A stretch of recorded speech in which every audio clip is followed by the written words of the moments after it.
జగన్ 5 ఏళ్ల పాలనలో రాష్ట్రంలో అన్న క్యాంటీన్లు మూతపడ్డాయన్నారు టీటీడీ అధికార ప్రతినిధి ఎస్వీఎస్ఎన్ వర్మ.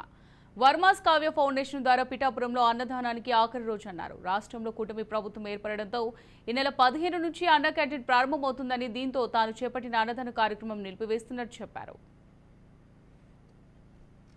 2014-19 వరకు కూడా అన్నా క్యాంటీన్ పెట్టి ప్రతి పేదవారికి కూడా కడుపు నిండా భోజనం పెట్టేవారు. పిఠాపురంలో స్టార్ట్ అయింది, గొల్లప్రోల్లో బిల్డింగ్ స్టార్ట్ అయింది, ఉప్పాడులో కూడా అన్నా క్యాంటీన్ స్థల సేకరణ కూడా జరిగింది. ఈ మూడట్లకి శాంక్షన్లు అప్పుడు నేను తెచ్చాను, పిఠాపురంలో మొదలు పెట్టించాం.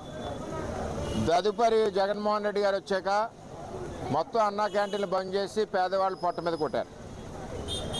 తదుపరి చంద్రబాబు నాయుడు గారు పార్టీ ఆదేశాల పిలుపు మేరకు Pithapuram Telugu Desam party Kavya foundation, Varma's Kavya foundation ఆధ్వర్యంలో ఇప్పుడు వరకు కూడా భోజనాలు పెడతా ఉన్నాం. ప్రతిరోజు కూడా స్వీటు, ఒక పప్పు, ఒక కూర, బిర్యానీ కానీ పులిహోర కానీ, అదేవిధంగా రైసు, సాంబారు, పెరుగు మన ఇంట్లో చేసినట్టే అందరికి కూడా పెడుతున్నాం. రోజుకి 800 మంది భోజనం చేస్తున్నారు. ఇది గత 4 సంవత్సరాల నుంచి కూడా తెలుగుదేశం పార్టీ వర్మ కావ్యాస్ ఫౌండేషన్ ఆధ్వర్యంలో పిఠాపురం పట్టణంలో పేదవాళ్ళకి భోజనం మేము ఈ రోజు వరకు పెడతా ఉన్నాం. రేపు ఆగస్టు 15 నుంచి చంద్రబాబు నాయుడు గారు కూటమి ప్రభుత్వం మరి అన్నా క్యాంటీన్ ప్రారంభిస్తుంది. చంద్రబాబు నాయుడు గారు, పవన్ కళ్యాణ్ గారు ఆధ్వర్యంలో.